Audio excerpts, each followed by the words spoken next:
Good day, ladies and gentlemen. This is Watson Michael from Ceylon Institute of English and Leadership. And once again, we're honored to have Mr. John Jeffcock back with us. So John, he's the Chief Executive of the award-winning C-Suite Network Business Winmark. And he's the author of The Sweet Spot, Reaching, Leading, Delivering the C-Suite. So it's a great book. You can get the copy on Amazon Kindle, right? So it counts the book, actually, the one which John has wrote, The Sweet Spot. It covers a lot of things from many different cultures, many different aspects. So it's a very good book for all the people who are in C-Suite or those who want to get into C-Suite. So John, welcome back. And today we wanted to discuss something about the difference between an executive director versus a non-executive director. Well, great to be back with you again, Watson. I think that the difference is very simple. An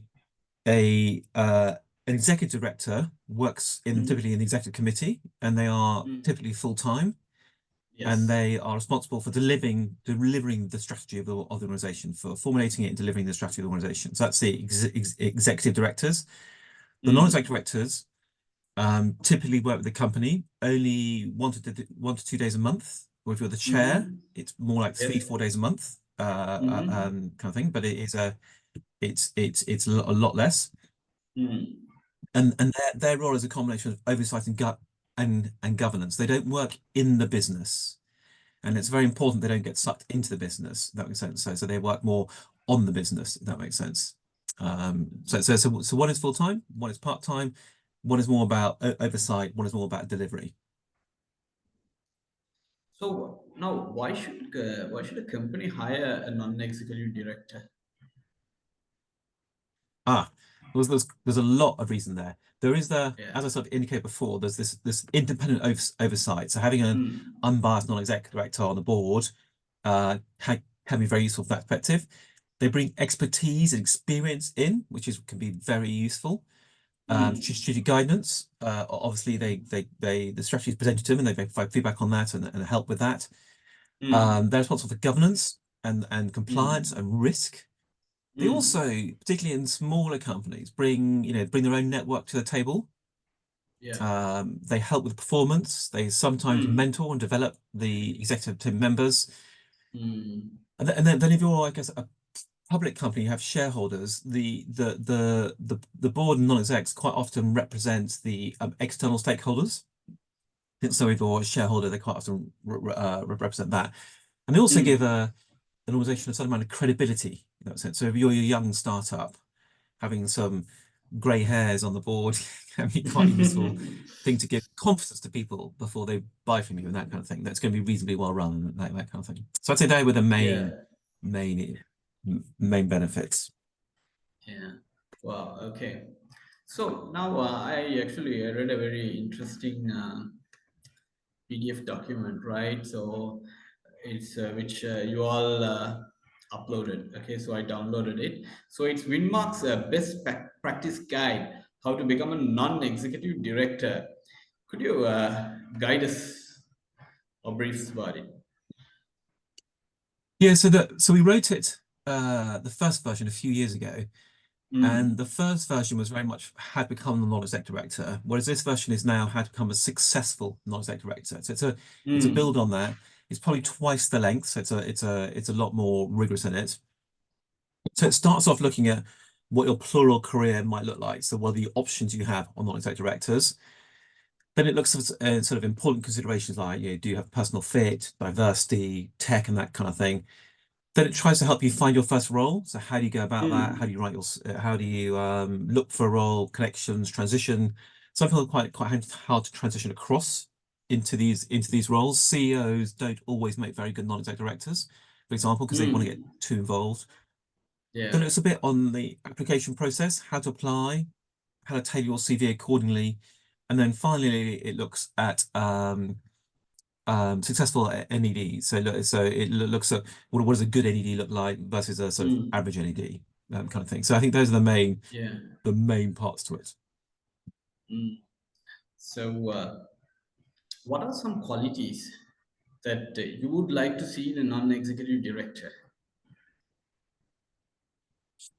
Yeah, it's interesting. So I think it depends slightly on the role you're doing. So most of our members who become non-exec directors actually have a portfolio of things they do. So they might be a consultant. They might also teach at university, at business school, and then you get or they might do something for a charity and that kind of thing. Most of them non-exec directors who are very senior have around, I would say, 4 to 6 roles, and one of those might be for a charity or a small company. Because it's something they enjoy doing. That makes sense. So they part of it's, they get to choose. They're at this later stage in their career. And then the non-exec side, you get 2 types. You get investor non-execs and you get pure non-execs. So if you want to invest in non-exec, for example, you might invest in a small company, but you might put some money in and join the board. So you might put in $50,000 or $100,000 or something like that and become the board. And then you get your sort of your big public non-execs who are slightly different roles. They're more making sure that it's good. So if you want to look at what are the, I guess, the main things, there's a lot you want from NED. One of the, I think if you look, if I try to get that, I've got a long list, but I think what makes a successful NED is there are 4 main things. Okay. One is they need to have great judgment and integrity and self-belief. So they need to be very good at thinking, is this the right thing to do? Should I push back on this? Should I or should I let this one through, and that kind of thing. Therefore, they need a high level of integrity and the self-belief and judgment that comes out. So I think it's really important. The next part is probably they need great antennae. So part of the role of the non-exec, what I mean by great antennae, is part of a non-exec is joining up things. So being aware that, it's interesting you're saying that as CFO, because the CFO I work for in this company here doesn't think that they're doing this way. So you might have a CFO talking about AI. I know AI, you've done a podcast on. You might have someone talking about that, but another CFO approaching it in a different way. So they bring in that antennae to the organization, which is very important. Yeah. There's a bit about they need to have very strong interpersonal skills and social skills and be good listeners and readers. I think most people say I spend more time reading papers than I do actually in board meetings. So they have to read a lot. And some of these papers can be very thick. And so it's finding the right things to understand in those papers. And then having the social skill in the room to ask a question that doesn't create a defensive answer. And then, so I think it's a very skillful interpersonal skill. They also need to be really good at managing conflict. Because think about a corporate at that level, it's all about competing resources. So do we invest in a new market, or do we hire the new person over here? Do we invest in this bit of technology, or do we open an office in Shanghai? So you're permanently managing conflict in that space. And so you've got to be very good and able to manage conflict. There's one thing which I found a really good way of doing this. There's something in the UK called the Crown Estate. So it was owned by the king, but it was taken off the king. And it's enormously wealthy. It owns all the coastland for the UK, and it owns massive waves of land. And all the money it makes goes to the government. And that's how it is. So it's called the Crown Estate. The Crown Estate have a rule in the board meeting, which I think is good. So every time someone presents a proposal in a board meeting, what they do is the chair appoints someone in the room to criticize it. Okay. So if someone in the boardroom is saying, your job is to basically tear this thing apart, if that makes sense. And that's smart for a couple of reasons. A, it means there's no blame associated. So no one feels that no one's picking on them because they've been told to pick on them. Does that make sense? So it's not them beating them up for a reason. They've been told to that. And therefore the person being picked on feels better about it. And the person who's doing the picking on feels better about it. So there's not, so that works quite well. But it also means that someone pays proper attention and drills into it. And what you're really trying to do is make them make better decisions. And the more Yeah. rigorous you are in that, the better outcomes and Mm. decisions you make, and you take out risk and all these other things in it. So I think that's a very nice way of running board meetings, is to appoint someone to, in a way, criticize a business case. We're getting onto this section now on, I'm going to say AI again. Right, your job is to tell everyone in the room why we shouldn't be using it, and and that might have an impact on they might Yeah. use AI better because they've appointed that person. Mm. So I think it's quite a nice way Yeah. of doing it. Yeah, no, that's very interesting, right? I mean, if somebody, I mean, doesn't agree with what you say or something, or if they bring criticism, I mean, that can fuel us, right? So we can always look back and see what went wrong or how we can improve it. Yeah. So that's pretty nice. Okay. So yeah, so now Winmark actually they offer, right, for the global C-suite network. There are benefits, there are networkings, there are so many things, training programs, and a lot of things, right? So could you just brief us how Winmark helps C-suite people? Cool. What we're trying to fundamentally do is enable the C-suite to be better at what they do. And by default, that helps their careers. That helps their career, because if I become better at what I do, my career is better. So it helps them indirectly, but really our Mm, role is to help them deliver more value to their organization. And that can be through creating more income. It can be through helping the environment. It can be through building teams and training teams better. It can be for a whole variety of routes. So that's our overriding aim. And so then we think about what's the best way to deliver that. And we find as you get more senior organization, the business schools kind of run out of the way they can help at around 35. mm, That makes sense. And maybe a bit mm, more past that. But really what you're after is people want to listen to their peers. mm, And how do you actually do this? How do you do this at your company? And why do you do it that way? And that kind of thing. So really what we do is case study based learning. So and we organize it by function. So you've got non-execs, CEOs, and chief finance, mm, chief legal, chief HR, chief information, COOs, procurement, tax, general counsels, the lot. and each of those has an annual program, and really it's about people presenting about how they've done stuff. mm. We had a very good comment by the group HR director of Aviva, which is a massive FTSE Okay. 100, and Yeah. she was saying, I have no interest in listening to people who've just started a project. I Mm, want to know people who've finished projects, and then I want to know how it went and mm, why it went that way. And so it's really much people who've done stuff finding out from other people how they've done it. So that's what we're after. So we're on a network program on that. So we run about 200 meetings a year. It's a lot. It's a lot. wow. So it's a lot. Yeah. And then behind that we have a knowledge piece. And it's quite fun on knowledge piece, because what we were doing is we did decide this we had a membership area in this library you could search through. But I think people find it quite hard to find stuff. Does that make sense? Mm, So we went back through all the content we generated over the last 20 years, went through actually a lot of yeah. content. And what we discovered was there were 24 repeating themes. Mm, So management does 24 things, basically. It does, generally, it does, people stuff, it does reporting to the board stuff, it does procurement stuff. There's all these things, but basically most departments do about these 24 things. We actually shrank that mm, down to about 16. And we created these boxes where mm, what we're trying to do is create, rather than give advice, because people don't really want advice, they want a mm. copy. It Yeah. sounds like obviously, but I don't Yeah. want advice on how to create an employee handbook. I want an Mm. employee handbook I can rebrand. That's what Yeah. I want. And so what we're doing is we're Yeah. now creating all these documents in a slightly different Yeah. way, so you can just, in a way, download it, put your logo on it, and you've got world class. Um, Wow. so that's what we're trying to do across these 16 areas, but it's a huge amount of work, and it will take us a couple of years to finish it. Mm. But we created the boxes, and the website, the new website, will go live in July. So Wow. so we're now well on the way to do that, and we're using AI a lot to help with that, actually. Mm. So we're going, because we might have over 20 years, we might have 20 different documents on the same issue. Mm. And actually, what we're doing is we're putting all those documents into AI and then getting it to read it and organize it for us. And it's not perfect. We have to edit after it, but it does save a Yeah. lot of time because it's massive brain processing stuff.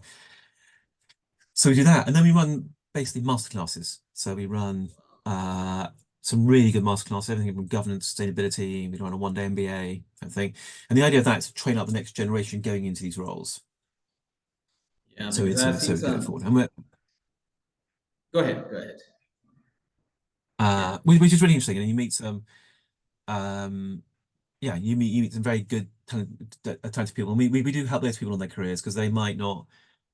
I had one person the other day who said that they wanted to be at this role by this age, and I said Mm. to the, so I said, okay, well, why not I introduce you to someone who's there now, or just retired from that role. And I went up to him a month after and said, did you meet him? And he went, yes, I did. And I went, how was it? And he went, brutal, brutal, mate, brutal. I went, oh, and I thought, oh, that doesn't sound so good. And he said, but he said, no, it was what happened to the meeting. I discovered I was much further away from that role than I realized. So he basically said, this is what I need to do to get to that role. But I now know how to get there.